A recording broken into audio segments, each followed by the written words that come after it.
আসসালামু আলাইকুম। শম্পার সংসারে আমি শম্পা সবাইকে আরও একবার স্বাগত জানাই। যে যেখান থেকে আমার ভিডিওটা দেখছেন আশা করছি আল্লাহর রহমতে সবাই ভালো এবং সুস্থ আছেন। আলহামদুলিল্লাহ আমিও আমার পরিবার নিয়ে ভালো আছি।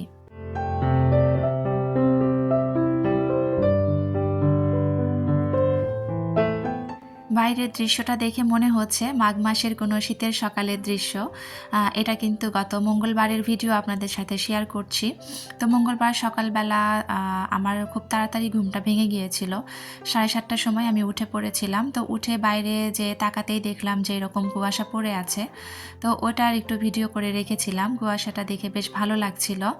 তো তারপরে এই যে আমি যথারীতি আমার কাজকর্মগুলো শুরু করে দিয়েছি। তো আমি হচ্ছে আজকে রান্নাঘরে এসে আমার রান্নাঘরে কিছু জিনিস একটু পরিষ্কার করব।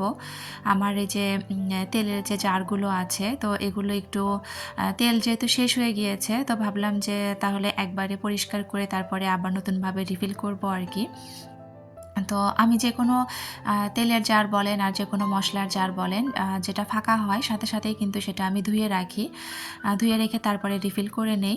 তো এখানে হচ্ছে সরিষার তেল আমার শেষই হয়ে গিয়েছে। সরিষার তেল অল্পই একটু ছিল, এটা আমি অন্য একটা বাটিতে ঢেলে রেখেছি। তো ভাবলাম যে যেহেতু সয়াবিন তেলেরটা ধুয়ে দিব তো সরিষার তেলেরটাও ধুয়ে দেই। তো এখানে আমি একটা বোলের মধ্যে হালকা কুসুম গরম পানি নিব, কারণ এই জারগুলো যদি নেট দিয়ে পরিষ্কার করা যায় দেখা যাবে যে দাগ পড়ে যাবে, দেখতে খারাপ লাগবে। তো হালকা কুসুম পানির মধ্যে একটু ভীম লিকুইড দিয়ে একটু কিছুক্ষণ যদি ভিজিয়ে রাখা যায় তাহলে কিন্তু খুব সুন্দরভাবে তেলের বোতলগুলো পরিষ্কার হয়ে যাবে। তো এখানে আমি হাত দিয়ে দেখছিলাম যে পানিটা ঠিকঠাক গরম আছে কিনা। তো দেখলাম যে পানি আমার কাছে একটু বেশি গরম মনে হচ্ছে। যেহেতু প্লাস্টিকের জার ফেটে যেতে পারে, যার কারণে আমি আবার একটু ঠান্ডা পানি মিশিয়ে তারপরে স্বাভাবিক করে নিয়ে তারপরে হচ্ছে জারগুলো এর মধ্যে দিয়ে কিছুক্ষণ ভিজিয়ে রেখে দিব।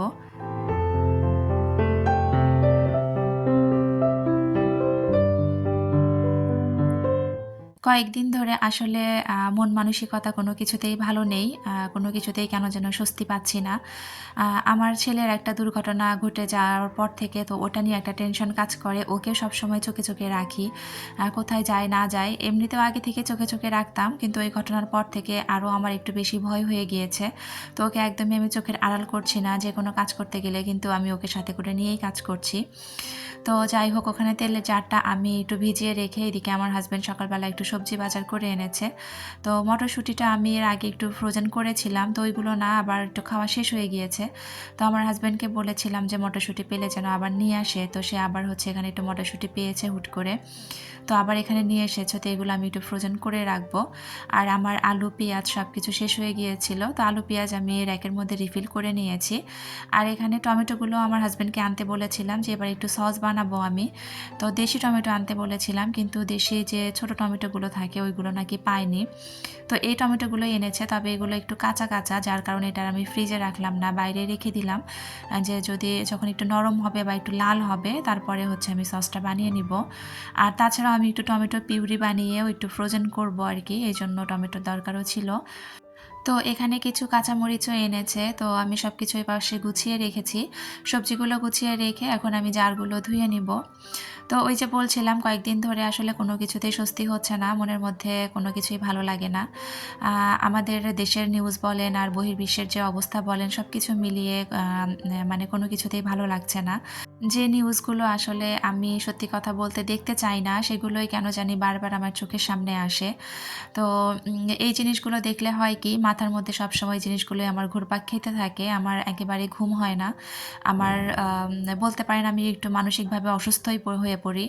যার কারণে এই জিনিসগুলো একটু অ্যাভয়েড করার চেষ্টা করি। কিন্তু আসলে তো সোশ্যাল মিডিয়াতে ঢুকলে দেখা যায় এই জিনিসগুলো তো চোখে আসবেই, কিছু করার নেই। তো সেগুলো নিয়েও একটু মানসিকভাবে ভালো নেই। তারপরে আবার এই যে আমাদের প্রবাসী ভাই-বোনদের নিয়েও কিন্তু সত্যি কথা বলতে বেশ টেনশন লাগে। কারণ তারা আমাদের রক্তের সম্পর্কের কেউ না হলেও কিন্তু আমাদেরই ভাই-বোন। তারা তাদের পরিবারের জন্য কিন্তু এই যে দূর বিদেশে পড়ে আছে, তো যে অবস্থার কথা শুনতে পাচ্ছি বা দেখছি প্রতিনিয়ত তাদের নিয়েও একটা টেনশন কাজ করে। তো তাদের জন্য কিন্তু আমরা সবসময় একটু দোয়া করব। আমি তো নামাজে বসে তাদের জন্য সবসময়ই দোয়া করছি। আমরা যারা আছি প্রত্যেককেই বলছি যে আমরা যেন প্রত্যেকেই প্রত্যেকের জন্য মোনাজাতে দোয়াতে যেন তাদেরকে আমরা রাখি। কারণ এটা হচ্ছে যেহেতু একে তো রোজার মাস, এটা আমাদের জন্য একটা সুযোগ যে আল্লাহর ইবাদত যেহেতু আমরা একটু বেশি করে করার চেষ্টা করি, এই সময়টাতে আমরা আল্লাহর কাছে আরও বেশি করে চাইতে পারি আমাদের প্রবাসী ভাই-বোনদের জন্য। আল্লাহ যেন তাদেরকে হেফাজতে রাখেন, তাদের জন্য আমরা দোয়া করতে পারি, তাদের পরিবারের জন্য আমরা দোয়া করি। আল্লাহ সবাইকে হেফাজতে রাখুন। তো আসলে এগুলো নিয়ে সত্যি ভীষণ খারাপ লাগে। নামাজে বসলেও বা নামাজের মধ্যে এই কথাগুলো আসলে মনে হয়। আমি কিন্তু প্রত্যেকটা নামাজের মোনাজাতে আমি আমার প্রবাসী ভাই-বোনদের জন্য আমি দোয়া করি।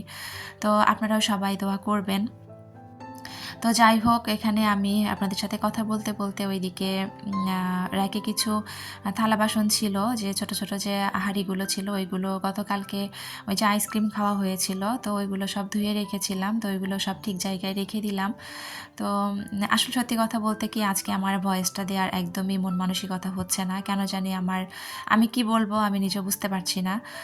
তারপরেও যেহেতু আমাদের জীবন তো আর থেমে থাকবে না, কাজও থেমে থাকবে না, সব কিছুই আমাদের চালাতে হবে, নিজেদের খেতে হবে, রান্না করতে হবে, জীবিকার তাগিদে সবাইকেই বাইরে যেতে হবে। তো কিছু করার নেই।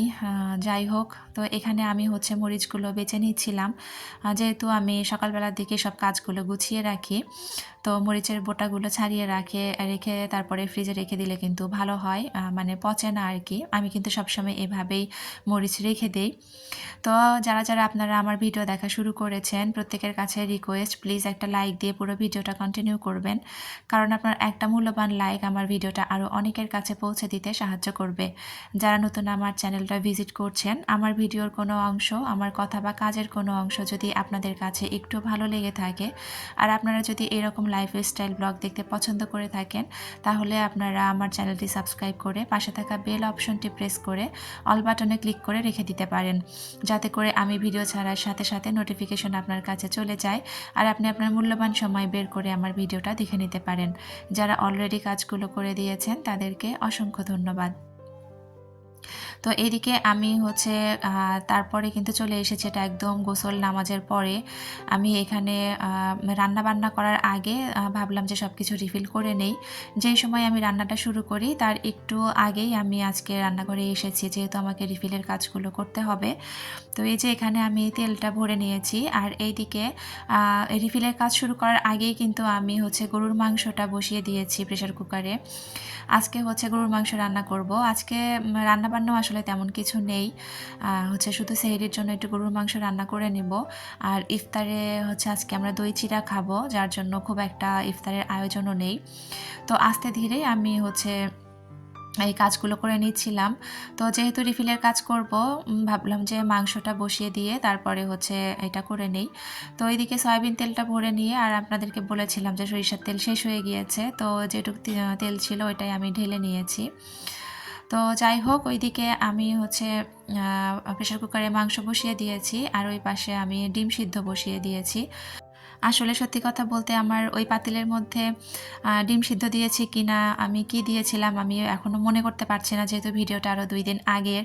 তো সম্ভবত ডিমই সিদ্ধ দিয়েছি। আবার তাছাড়াও আসলে আমি এক কথা 2 বার বলছি কিনা আমি সেটাও বুঝতে পারছি না। তো যদি একটু উল্টাপাল্টা বলে থাকি, প্লিজ একটু ক্ষমা সুন্দর দৃষ্টিতে দেখবেন। তো যাই হোক, এখানে আমার হচ্ছে হলুদের একটা জার আমি ধুয়ে দিয়েছিলাম যখন আমি তেলের জারটা পরিষ্কার করি। তো হলুদের জারের আমার হলুদ শেষ হয়ে গিয়েছিল, তো ওটা পরিষ্কার করে শুকিয়ে গিয়েছে। তো এখন আমি হচ্ছে হলুদটাও রিফিল করে নিলাম। আর এদিকে আমার ট্যাংও শেষ হয়ে গিয়েছিল, তো ট্যাং আনতে বলেছিলাম আমার হাজব্যান্ডকে। তো এটা হচ্ছে ইসপি নিয়ে এসেছে, তো এটা হচ্ছে আমের। আমের ফ্লেভারটা কিন্তু আসলে আমাদের খুব একটা পছন্দ না, মানে আমরা খুব একটা খাই না। তো আমার হাসব্যান্ড আসলে এটা না দেখে নিয়ে চলে এসেছে, আর আমিও না দেখেই কেটে ফেলেছি। ওই যে বলেছি আপনাদেরকে যে আমার আসলে কাজকর্ম কোনো কিছুতেই কেন জানি ভালো লাগছে না, কোনো কিছুই করতে ইচ্ছা করে না। আমি কিন্তু এটা অন্যমনস্কভাবে কেটে ফেলেছি, খেয়ালও করিনি। তো কাটার পরে তখন আমি খেয়াল করলাম যে প্যাকেটে এটা হচ্ছে আমের ছিল। তো যাই হোক, কিছু করার নেই, যেহেতু কেটে ফেলেছি, আর খুব বেশি দিন তো যাবে না, দেখা যাবে যে সর্বোচ্চ হয়তো 4-5 দিনে এটা খাওয়া শেষ হয়ে যাবে। তো এটা আমি হচ্ছে রিফিল করে জারটা রেখে দিব।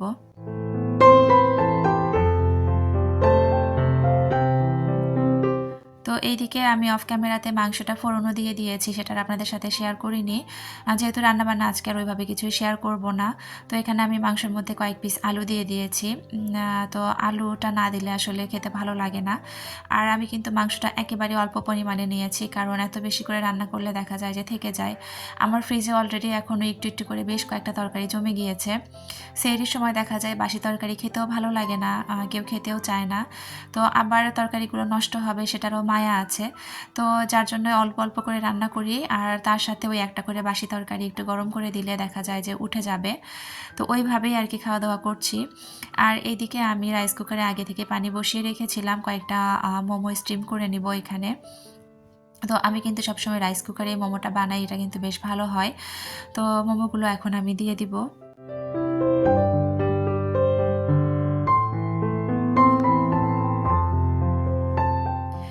গত ভিডিওতে যে আমার ছেলের দুর্ঘটনার কথাটা আপনাদের সাথে শেয়ার করেছিলাম, অনেক আপুরাই আমার ছেলের জন্য অনেক অনেক দোয়া করেছেন, আপনাদেরকে অসংখ্য ধন্যবাদ। আর কিছু কিছু আপু আবার তাদের বেবিদের কিছু কথা শেয়ার করেছেন, তাদের বেবিদেরও এরকম কিছু কিছু ঘটনা ঘটেছে।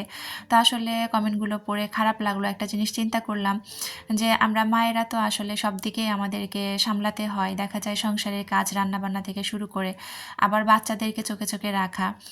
আসলে বাচ্চাদের এই বয়সটা এমন একটা বয়স যে ওদেরকে চোখে চোখে রেখেও লাভ হয় না, কারণ যেহেতু আমাদেরকে কাজ করতেই হয়। এই যেমন আমি গতকালকে রাতে হচ্ছে ইফতারের পর থালা বাসন ধুচ্ছিলাম, ওকে তো আমি আসলে সবসময় এখন আরও বেশি চোখে চোখে রাখার চেষ্টা করি, সেটা আপনাদেরকে ভিডিও শুরুতেও বলেছি।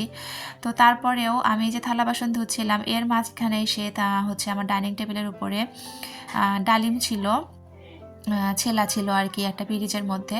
সে কখন যেন সে ডালিমের পিরিচটা নিয়ে গিয়ে আমার সাদা বিছানার চাদরের উপরে বসে মানে এমনভাবে ঘষাঘষি করেছে যে বিছানার চাদরের 12টা বাজিয়ে ফেলেছে। তো যেহেতু মেয়েরাও পড়াশোনা করে, ওদেরও আসলে সবসময় ওকে নিয়ে থাকাটা সম্ভব না বা ওর দিকে খেয়াল রাখা সম্ভব না। তো চোখের পলকে একটা একটা করে যে দুষ্টুমিগুলো করে, তো এগুলো আসলে সামলানো অনেক বেশি কষ্ট। তারপরেও আসলে সব মায়েদেরকেই বলবো, নিজেদের সন্তানদেরকে একদমই আসলে চোখে চোখেই রাখবেন। কোন সময় কোন জায়গা থেকে বিপদ চলে আসে আসলে এটা তো বলা যায় না। এই যেমন আমার ছেলেটার যে ঘটনাটা ঘটেছিল, এটা কিন্তু আমার সামনেই আচমকাই ঘটে গিয়েছিল। তো যাই হোক, এখানে আমি হচ্ছে মাংসটা ওইদিকে ঝোলের পানি দিয়ে এখানে আমি সালাডটা রেডি করে নিচ্ছিলাম। আর আজকে আমার বাসায় তেমন কোনো ফ্রুটসও নেই, শুধু এই যে সালাদগুলো আছে আর হচ্ছে একটু কলা ছিল। তো এগুলো দিয়েই হচ্ছে আমরা আজকে ইফতারি করে নিব। তো এখানে আমি চিড়াটা ভিজিয়ে নিব। চিড়া কিন্তু এত তাড়াতাড়ি ভিজালে যেহেতু নরম হয়ে যায়, খেতে ভালো লাগে না। তো এটা কিন্তু একদম ইফতারের 10 মিনিট আগে ওই সময়ের দিকে আমি চিড়াটা ভেজাচ্ছিলাম। তো একদম আমি চিড়াটা অফ ক্যামেরায় ধুয়ে তারপরে টেবিলে নিয়ে যাব।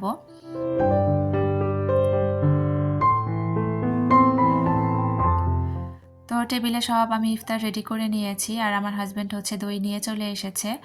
আর হচ্ছে আমার হাজব্যান্ড কিছু মিষ্টি আলু এনেছিল সকালে বাজারের সাথে, তো ওই মিষ্টি আলুগুলো কিন্তু আমি অফ ক্যামেরাতে সিদ্ধ করে রেখেছিলাম। ও হ্যাঁ, এখন মনে পড়েছে, আমি কিন্তু তখন আসলে ডিম সিদ্ধ করিনি, তখন আমি মিষ্টি আলু সিদ্ধ করে করতে দিয়েছিলাম, আমি আসলে ভুলে গিয়েছিলাম। ওই যে বললাম যেহেতু 2 দিন আগের ভিডিও, আমি আসলে ভুলে গিয়েছি, এজন্য আমি দুঃখিত। তো এই সময় আমি মিষ্টি আলুটা সিদ্ধ করে নিয়েছি, আর এই তো দইটা আমি বের করে নিয়েছি, আর এখন আমরা ইফতার করতে বসবো। তো আপনাদের সাথে কথা বলতে বলতে ভিডিও শেষ পর্যায়ে চলে এসেছি। আপনাদের সবার সুস্থতা কামনা করে আর আমার পরবর্তী ভিডিও দেখার আমন্ত্রণ জানিয়ে এখান থেকে বিদায় নিচ্ছি। আল্লাহ হাফেজ, আসসালামু আলাইকুম।